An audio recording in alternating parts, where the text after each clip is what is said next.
வணக்கம், இது அரண்சை. நான் தேவா பாஸ்கர். நேற்று தினம் நடந்த சன் நியூஸினுடைய கேள்விக்களம் டிபேட்ல சுமன் சி ராமன் அவர்கள், அரசியல் விமர்சகர், சன் நியூஸினுடைய ஆசிரியர் குணா சார் அவர்கள், அவர் தான் அந்த ஷோவை ஹோஸ்ட் பண்றாரு. அவர் மீது தனிப்பட்ட ரீதியில சில தாக்குதல்களை தொடுத்திருந்தார். குறிப்பாக ஒரு ப்ராப்பகேண்டாக்கு அவர் வேலை செய்யறாரு, அவர் வந்து ஒரு ப்ராப்பகேண்டிஸ்ட், ஒரு தவறான ஒரு கருத்தை மக்களிடம் இன்ஃப்ளூயன்ஸ் பண்ணுவதற்கு அவர் வேலை செய்து கொண்டிருக்கிறார் அப்படின்னு சொல்லி அவர் பர்சனலா பேச, அதுக்கு குணா சார் ரியாக்ட் பண்ண அந்த வீடியோ அப்படின்றது சமூக வலைதளங்கள்ல வைரல் ஆகிட்டு வருது. மக்கள் பாத்துக்கிறாங்க, அவங்களுக்கு தெரியும் இது ஒரு ப்ராபகேண்டா ஷோ. ஒரு நிமிஷம் இருங்க, நீங்க ஒரு ப்ரொபகண்டாயிஸ்ட், நீங்க என்ன ஒரு பெரிய எக்ஸ்பர்ட் அப்படி நினைச்சு பேசுறீங்க? உங்களுக்கு ப்ரொபகண்டா இல்லையா? உங்களுக்கு அஜெண்டா இல்லையா? இந்த விவகாரத்துல நம்மளுடைய பார்வை என்ன, எது ப்ராபகேண்டா, எது உண்மை, அண்ட் இந்த விஷயத்த நாம எப்படி பாக்குறோம் அப்படின்றதான் இந்த வீடியோல நம்ம பார்க்க போறோம். முதல்ல நேற்றைய தினம் சன் நியூஸினுடைய டிபேட் எது சம்பந்தமா நடந்ததுன்னா ஆப்வியஸா எல்லாருக்குமே தெரிஞ்சிருக்கும். இப்போ ரொம்ப ஒரு பத்திக்கிட்டு எரியக்கூடிய ஒரு பிரச்சனையாக கேஸ் இஷ்யூ அப்படின்றது இருக்கு. அது தொடர்பாக தான் அந்த டிபேட்டையும் நடத்தியிருந்தாங்க. கேஸ் கிரைசிஸ், மூடப்படும் உணவகங்கள், முடங்கும் தொழில்கள், யார் காரணம், என்ன தீர்வு அப்படின்றது தான் அதனுடைய தலைப்பாக இருந்தது. இதுல நிறைய கெஸ்ட் வந்து பேசிட்டு இருக்காங்க. சிபிஎம்ல இருந்து கனகராஜ் வந்து பேசுறாரு, பொருளாதார நிபுணர் ஆனந்த் ஸ்ரீனிவாசன் பேசுறாரு, அப்படி சுமந்த் ராமன் அவர்களும் கலந்துக்கிறாங்க. இந்த டிபேட்ல பேசும்பொழுதுதான் ஒரு ப்ராப்பகேண்டாவை வந்து குணசேகரன் அவர்கள் பரப்புறாரு. அதாவது குறிப்பாக கேஸ் எதுவும் கிடைக்க மாட்டேங்குது, ஒரு கேஸ் ஷார்டேஜ் ஆயிடுச்சு அப்படின்ற ஒரு பொய்யான செய்தியை பரப்புறாங்க. ஒரு போர் அப்படின்றது நடக்கும் பொழுது உலகம் முழுவதும் தட்டுப்பாடு அப்படின்றது ஏற்படும் பொழுது அது போரினுடைய சூழல் காரணமாக அந்த ரிப்பிள் எஃபெக்ட்ல இந்த டேமேஜஸ் எல்லாம் ஏற்படுது. இந்த பிரச்சனைகள், ஷார்டேஜ் எல்லாமே உலகம் முழுக்க ஏற்பட்டிருக்கு, அப்படி இந்தியாவிலையும் ஏற்பட்டிருக்கு. அதுதான் பிரச்சனை. அண்ட் கவர்மெண்ட் ஒழுங்கா செயல்படல அப்படின்றதையும் சுமந்த் ராமன் அவர்கள் குறிப்பிடுறாரு. கவர்மெண்ட் வந்து கொஞ்சம் ப்ரிகாஷனரியா செயல்படல, பட் பிரச்சனை அப்படின்றது போர் தான் பிரச்சனை. அது சம்பந்தமா நடக்கும் பொழுதுதான் இது எல்லாமே சேர்ந்து நடக்குது அப்படின்றதை அவர் வலியுறுத்திட்டு இருந்தாரு. ஸோ இந்த டிபேட்ல பேசும்பொழுதுதான் ஒரு ப்ராப்பகேண்டாவை பண்றீங்க நீங்க அப்படின்றத சொல்லியிருந்தாரு. சும்மா அவர் பேஜ் எல்லாம் போய் பார்க்கும்போது ஏற்கனவே அவர் வந்து இந்த சன் நியூஸ்ல இந்த கேஸ் ஷார்டேஜ் பத்தி பல பேர்கிட்ட நேர்காணலாம் எடுத்திருந்தாங்க. அதையே போட்டிருந்தாரு. சன் நியூஸ் வந்து ப்ராப்பகேண்டா ஆரம்பிச்சிருச்சு, அது தமிழ்நாட்டில் வந்து கேஸுக்கு பற்றாக்குறை வந்துருச்சு அப்படின்ற ஒரு ப்ராப்பகேண்டாவை பண்ண ஆரம்பிச்சிருச்சு அப்படின்ற குற்றச்சாட்டையும் வச்சிருந்தாரு. முதல்ல இது ப்ராப்பகேண்டாவா அப்படின்ற கேள்வி வந்து நம்ம முன்வைக்க விரும்புறோம். இது வந்து ஒரு உண்மை, ஒரு ட்ரூத், நம்ம கண்ணுக்கு முன்னாடி தெரியக்கூடிய ஒரு உண்மை. போர் நடக்கிறத நம்ம எல்லாருமே பார்த்துட்டு இருக்கோம். ஈரான், அதுவும் மிடில் ஈஸ்ட்ல இருக்கக்கூடிய இப்போ கிரைசிஸ் அப்படின்றது ரொம்ப ஒரு உச்சத்துல இருக்கு. இது கிட்டத்தட்ட அமெரிக்கா, இஸ்ரேல் வந்து இது ஒரு காசா மாதிரி இந்த ஈரானை டீல் பண்ணலாம்னு நினைச்சதுடைய விளைவு இன்னைக்கு மிகப்பெரிய ஒரு கிரைசிஸ்ல, சிக்கல்ல உலகமே சிக்கிருக்கு. ஈரான் ரெசிஸ்ட் பண்ணிருக்காங்க, இந்த போர்ல ரியாக்ட் பண்ணிட்டு இருக்காங்க அமெரிக்காவுக்கு எதிராக. கிட்டத்தட்ட உலக நாடுகள் முழுக்க அதனுடைய தாக்கம், அந்த போரினுடைய தாக்கம் அப்படின்றது கொஞ்சம் கொஞ்சமாக வெளிப்பட தொடங்கியிருக்கு. ஏன்னா போர் ஆரம்பிச்சு ஆயிடுச்சு, நீண்ட நாட்கள் ஆயிடுச்சு. இப்போ அதனுடைய அந்த எஃபெக்ட்ஸ் எல்லாத்தையும் நம்ம சந்திக்க ஆரம்பிக்கிறோம். இதுக்கப்புறம் நிறைய பிரச்சனைகள் தொடர்ச்சியாக வரதான் போகுது. அதுல முதல் கட்டமாக இந்த கேஸ் பிரச்சனை அப்படின்றது வந்திருக்கு. இது வெளிப்படையாக உணவகங்களுடைய ஓனர் வந்து பேசுறாங்க. இப்போ A2B ஓனர் வந்து பேட்டி கொடுக்குறாரு. இதெல்லாம் வந்து வாய்ப்பே கிடையாது, கேஸ் இல்லை அப்படின்னா அவ்வளோதான், நம்ம வந்து ஹோட்டல்லாம் மூட வேண்டியதுதான், மிகப்பெரிய பிரச்சனையில இருக்கு, மாநில அரசும் மத்திய அரசும் சேர்ந்து டப்புன்னு ஒரு தீர்வை கொண்டு வாங்க. இப்படி போச்சு அப்படின்னா ஹோட்டல் வந்து கண்டிப்பா நடத்த முடியாது, மூடதான் ஆகணும். நாங்க வந்து அவ்வளவு வேலை செஞ்சுட்டு இருக்கோம், அவ்வளவு பெரிய ப்ரொடக்ஷன் அப்படின்றது நடந்துட்டு இருக்கு. அப்போ இங்க ஒரு கேஸ் ஷார்டேஜ் ஆகும் பொழுது இந்த ப்ரொடக்ஷன் எல்லாமே நிற்கும். இது நின்றுச்சுன்னா வர கஸ்டமருக்கு பாதிப்பு, அதாவது எண்ட் ஆஃப் தி டே அது மக்களுக்கு பாதிப்பா போய் முடியும்ன்றத பேச ஆரம்பிச்சிருக்காங்க. இன்னைக்கு தேதியில நம்ம வீட்டுல பயன்படுத்துற கேஸ் வரைக்கும் இங்க ஷார்டேஜ் அப்படின்றது வந்துருச்சு. இது வந்து உண்மை, போர் நடக்கிறது உண்மை, அந்த மாதிரியான நாடுகள்ல எண்ணெய் வளம் இருக்கிறது அப்படின்றது உண்மை, கேஸ் அவங்க சப்ளை பண்றாங்கன்றது உண்மை, அங்கிருந்து பெட்ரோல் டீசல் வருது அப்படின்றதெல்லாம் உண்மை. அப்போ அந்த நாட்டுல ஒரு போர் நடக்கும் பொழுது, அதுவும் ரெசிஸ்ட் பண்ணும் பொழுது, அந்த போக்குவரத்தை ஈரான் துண்டிக்கும் பொழுது உலகம் முழுவதும் இந்த ரிப்பிள் எஃபெக்ட் ஏற்படும்ன்றதும் ஒரு உண்மை. அப்போ இவ்வளவு உண்மை இருக்கும் பொழுது இது தொடர்பாக ஒரு செய்தியை போடுவது அப்படின்றது, முதல்ல இது ப்ராப்பகேண்டாவான்னு கேட்டீங்கன்னா நிச்சயமா ப்ராப்பகேண்டா கிடையாது. நான் சொன்ன மாதிரி இது ஒரு உண்மை. இந்த உண்மையை சொன்னதுனால ஏன் சுமன் சி ராமனுக்கும் வருது, அவர் ஏன் அதை ப்ராப்பகேண்டான்னு சொல்றாரு அப்படின்னு கேட்டீங்கன்னா, நிச்சயமா அவருக்கு ஒரு பார்வை இருக்கு தொடர்பாக அப்படின்றதுதான் நம்மளுடைய புரிதலாக இருக்கு. ஒரு இல்லாத ஒரு விஷயத்தை தொடர்ச்சியாக சம்மந்தம் இல்லாத ஒரு விஷயத்த மக்கள்கிட்ட சொல்லி ஒரு பொய்யை பரப்பி அதன் மூலமாக எதையாவது நிறுவ முயற்சிக்கிறது அப்படின்றதுதான் ஒரு ப்ராப்பகேண்டா. அதை ஆப்வியஸா சொல்லல, ஒரு உண்மையதான் சொல்றாங்க. சுமந்த் ராமனுக்கு ப்ராப்பகேண்டா தான் பிரச்சனையா அப்படின்னு கேட்டீங்கன்னா அதுவும் பிரச்சனை கிடையாது. அவருக்கு எந்த செய்தி மக்கள் கிட்ட போகுது, யார் அந்த செய்தியை முன்னிறுத்துறாங்க, அதனால மக்கள் கிட்ட என்ன தாக்கம் ஏற்படுது அப்படின்றதுதான் அவருடைய பிரச்சனையாக இருக்கு. இன்னும் வெளிப்படையா சொல்லணும்னா, இப்ப நார்த் இந்தியன் மீடியாவுக்கு ஒரு ப்ராப்பகேண்டா இருக்கு. முழுக்க முழுக்க பாஜக அரசு, மோடி அரசை வந்து புகழ்வது, அவர் வந்து நான் வந்து ஒரு கடவுளினுடைய மறு அவதாரம்னு பேசுறது எல்லாத்தையும் மொழிபரப்புறவங்க. அவங்களுக்கு ஒரு முழுமையான ஒரு அஜெண்டா அப்படின்றது இருக்கு. அந்த அஜெண்டா சுமந்த் ராமனுக்கு டிஸ்டர்பிங்கா இருந்திருக்கா, அவருக்கு வந்து ஒரு ப்ராப்ளமேட்டிக்கா அது இருந்திருக்கான்னு கேட்டீங்கன்னா அதெல்லாம் கிடையாது. பட் தமிழ் ஊடகங்கள்ல பேசப்படக்கூடிய கருத்து அது உண்மையாகவே இருந்தாலும் அது அவருக்கு பிரச்சனையாக இருக்கு. ஒருவேளை இந்த பழைய நிறைய ப்ராப்பகேண்டா தமிழ்நாட்டில் நடந்திருக்கு, அந்த ப்ராப்பகேண்டா எல்லாம் சுமந்த் ராமனுக்கு உறுத்தி இருக்கா, அப்படி உறுத்தி அவர் அதை கொஸ்டின் பண்ணிக்கிறான்னு கேட்டீங்கன்னா அப்பெல்லாம் கிடையாது. ஃபார் எக்ஸாம்பிள் சில ப்ராப்பகேண்டாவை நான் சொல்றேன். இப்போ தமிழ்நாட்டில் ஊழல்வாதி அப்படின்றது யாரு, ஊழல் செய்த அரசியல்வாதி அப்படின்றது யாரு அப்படின்னா வெளிப்படையாக எல்லாருமே சொல்லக்கூடியது திமுக தலைவர் கலைஞர் கருணாநிதி தான் வந்து மிகப்பெரிய ஊழல்வாதி. அவருடைய பர்த்டே அப்பெல்லாம் கூட ட்ரெண்ட் பண்ணுவாங்க, ஊழல் பெருச்சாலி, அப்படி ஊழல் செஞ்சவர், துரோகம் செய்தவர் அப்படின்ற மாதிரி நிறைய ட்ரெண்ட் பண்ணுவாங்க.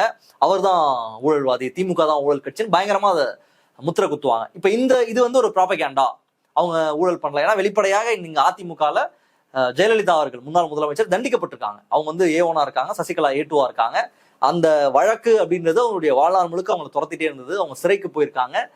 நீதிமன்றத்தால் தண்டிக்கப்பட்ட குற்றவாளி ஜெயலலிதா. இதை வந்து சுமந்த் ராமன் அக்செப்ட் பண்ணிப்பாரா அப்படின்னு கேட்டீங்கன்னா அதை அக்செப்ட் பண்ணிக்க மாட்டார். இன்ஃபேக்ட் அவங்க ஜெயலலிதாவுடைய பர்த்டே அப்போ ஒரு ஸ்டேட்டஸ் எல்லாம் போடுவார், யார் தான் ஊழல் பண்ணல தமிழ்நாட்டில், எந்த அரசியல் கட்சி தான் ஊழல் பண்ணல, அதனால நாங்க வந்து அம்மாவின் புகழை வந்து நாங்க கொண்டாடுவோம் அப்படின்ற வகையில அவர் போஸ்ட்லாம் பண்ணுவார். அப்போ அவருக்கு ஊழலும் பிரச்சனை கிடையாது. இப்ப கலைஞர் தான் ஊழல்வாதி, திமுக தான் ஊழல் கட்சி அப்படின்ற அந்த ப்ராப்பகேண்டாவும் பிரச்சனை கிடையாது.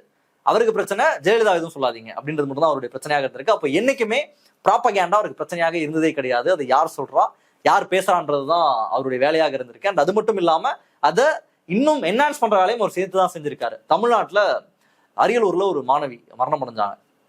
அவங்கள வந்து ஒரு மதமாற்றம் செய்ய சொல்லி அவங்க துன்புறுத்தப்பட்டாங்க. அதனாலதான் அவங்க வந்து இறந்து போயிட்டாங்க. அந்த ஊர் பேர் வந்து மைக்கேல்பட்டி விவகாரம்.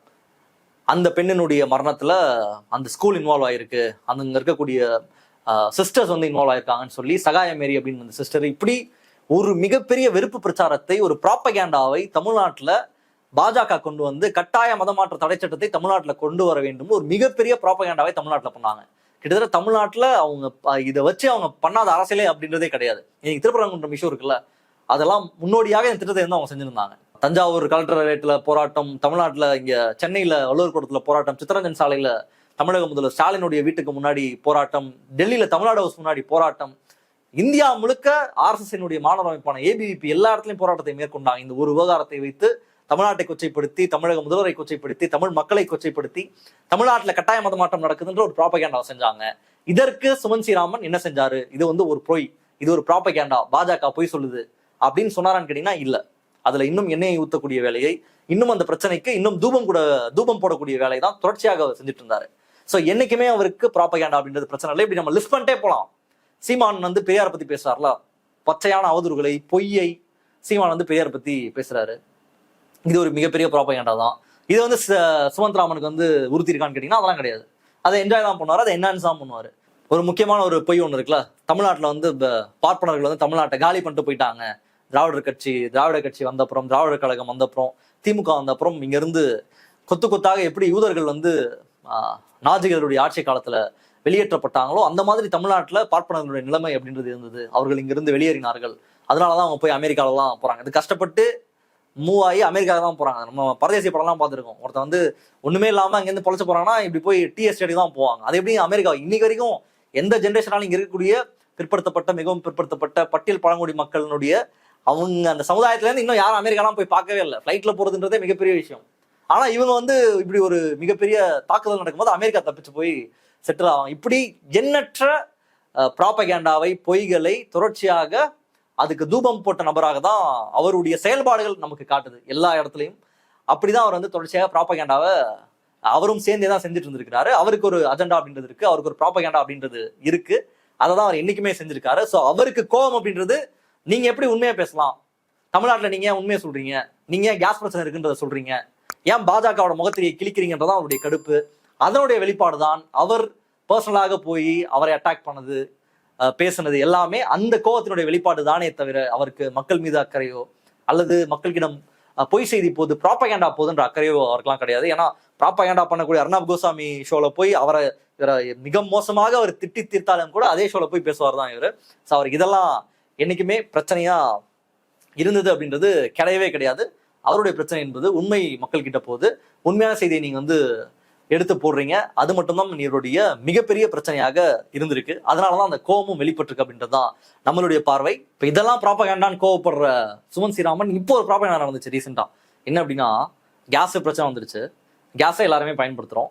கேஸ் வந்து அன்றாடம் நம்ம வாழ்க்கைக்கு தேவைப்படக்கூடிய ஒன்றாக இருக்கு. ஹோட்டல்களில் தேவைப்படுது. ஹோட்டலை நம்பி லட்சக்கணக்கான மக்கள் இருக்காங்க. நிறைய பேச்சுலர்ஸ் இருக்காங்க. பல பேர் வந்து அதை நம்பி தான் இயங்கிட்டு இருக்காங்க. கிட்டத்தட்ட கிரம்பிள் ஆயிடும் ஒரு சொசைட்டி. இப்படியான பிரச்சனைகள் வரும்பொழுது ஒரு முடக்கத்திற்கு வரும். கிட்டத்தட்ட லாக்டவுன் சுச்சுவேஷனுக்கு போகுமான்னு கேட்டீங்கன்னா நிச்சயமா அது உண்மை. இப்படி இருக்கிற சூழல்ல பாஜகவினுடைய மேதாவிகள், அறிவாளிகள், பாஜக ஆதரவாளர்கள்லாம் விதவிதமான குப்பைடியா தூக்கிட்டு வராங்க. என்ன அப்படின்னா, நீங்க வந்து ஏன் இண்டக்ஷன் ஸ்டவ்க்கு மாறக்கூடாது?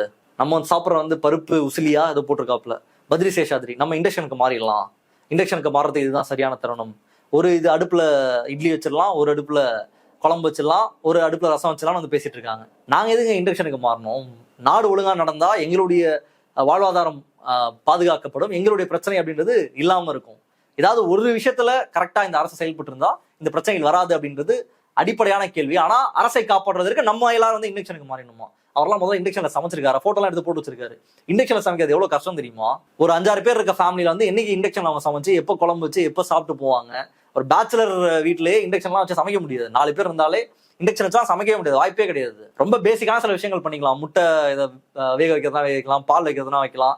இப்படி ஏதாவது ஒரு ஆல்டர்னேட்டா ஒரு வேலை 2 வேலை யூஸ் பண்ணலாம். நீங்க குழம்பு வைக்கிறதுக்கு, சமைக்கிறதுக்கு எல்லாத்துக்கும் வந்து இண்டக்ஷன் யூஸ் பண்ணணும். நமக்கு வந்து அறிவுரை சொல்லிட்டு இருக்காங்க பாஜகனுடைய மெத்தப்படித்த மேதாவிகள். இப்ப இதெல்லாம் ப்ராபகேண்டாவா அவருடைய கண்ணுக்கு உறுத்தாது. அஸ்வத்தமன் இன்னொரு மேதாவி ஒருத்தர் இருக்காரு. அவர் பெட்ரோல் டீசல் விலை வந்தப்போ அவர் ஒரு கதை சொல்லிட்டு இருந்தாரு. இப்ப வந்து நம்ம எலக்ட்ரிக் மாறிடலாம். இப்ப வந்து நம்ம தமிழ்நாட்டுல வந்து பெட்ரோலுக்கு பதிலாக ஆல்டர்னேட்டிவா என்னெல்லாம் கண்டுபிடிச்சிட்டு இருக்காங்க, நம்ம அதுக்கு போகலாம், அதை வந்து பயன்படுத்திக்கணுமா? ஏங்க ஒழுங்கா பெட்ரோலை கொடுங்க, டீசலை கொடுங்க, மக்கள் கஷ்டப்பட்டு இருக்காங்கன்னு சொன்னா நம்மளே அசர்ற மாதிரி பதிலாக இவங்க கண்டுபிடிச்சு நம்மள்ட்ட வந்து துப்பிட்டு இருப்பாங்க. அப்ப இதெல்லாம் பிரச்சனையா, ப்ராபகேண்டாவா?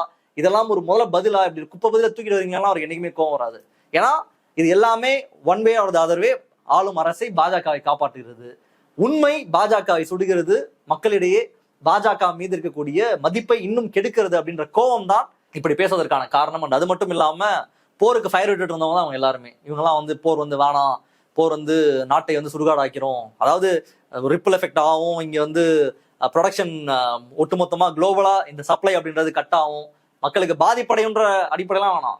2 பேர் அடிச்சுட்டு சாவறானுங்க, ஒரு நாகரிகமான சொசைட்டில இதெல்லாம் தேவையில்லைன்னு பேசியிருந்தால், கண்டனம் தெரிவித்தால் கூட இவர்களுக்கு அது பொறுக்காது. ஏன்னா கோமேனி கொல்லப்பட்டப்போ தமிழ்நாட்டுல தலைவர்கள் போராட்டம் செஞ்சதை கொச்சைப்படுத்திடுவான்னு இவர்கள் எல்லாருமே. அப்ப அப்படிப்பட்ட நபர்கள் இன்னைக்கு நமக்கு வந்து ஆல்டர்னேட்டிவ் அட்வைஸ் வந்து நீங்க அதுக்கு போயிடுங்க, என்ன இல்லைன்னா எலக்ட்ரிக்கு போயிடுங்க, கேஸ் வரலன்னா இவி வாங்கிக்கோங்க நம்ம கிட்ட வந்து பேசிட்டு இருக்காங்க. இப்ப இந்த ப்ராபகேண்டாலாம் அவருக்கு என்னைக்குமே கோவம் வராது. அவருடைய கோவம் அப்படின்றது, ஏன் உண்மையை பேசுறீங்க, ஏன் உண்மையை மக்கள் கிட்ட சொல்றீங்க, ஏன் உண்மை மக்கள் கிட்ட சீக்கிரமா போகுது, ஏன் தமிழ்நாட்டுல எதிர்ப்பு குரல் உடனடியாக வருது அப்படின்றதுதான் கோவம். அந்த கோவத்தை தான் அவர் இப்படி பேசுறாரு. இதுதான் அவருடைய அஜெண்டா, அவருடைய ப்ராபகேண்டா அப்படின்றது நம்மளுடைய கருத்து. உங்களுடைய பார்வை என்ன அப்படின்னு நிச்சயமா கமெண்ட்ல போடுங்க. பட்டவர்கள்ட்ட சந்திப்போம். நன்றி, வணக்கம். அரண்சை நண்பர்களுக்கு வணக்கம். அரண்சை ஊடகம் சுயேட்சையாக இயங்குவதற்காகவே உருவாக்கப்பட்டது. நாம் செய்கிற வேலை உண்மையிலேயே மக்களுக்காக செய்கிறோம் என்பதை நீங்கள் நம்பினால், வாய்ப்பு இருந்தால் இந்த ரேசர் பே கியூஆர் கோடுக்குள்ளே நீங்கள் வந்து அதை ஸ்கேன் பண்ணி எங்களுக்கு உங்களால் இயன்றதை விருப்பம் இருந்தால் ஆதரவு தெரிவிக்கலாம்.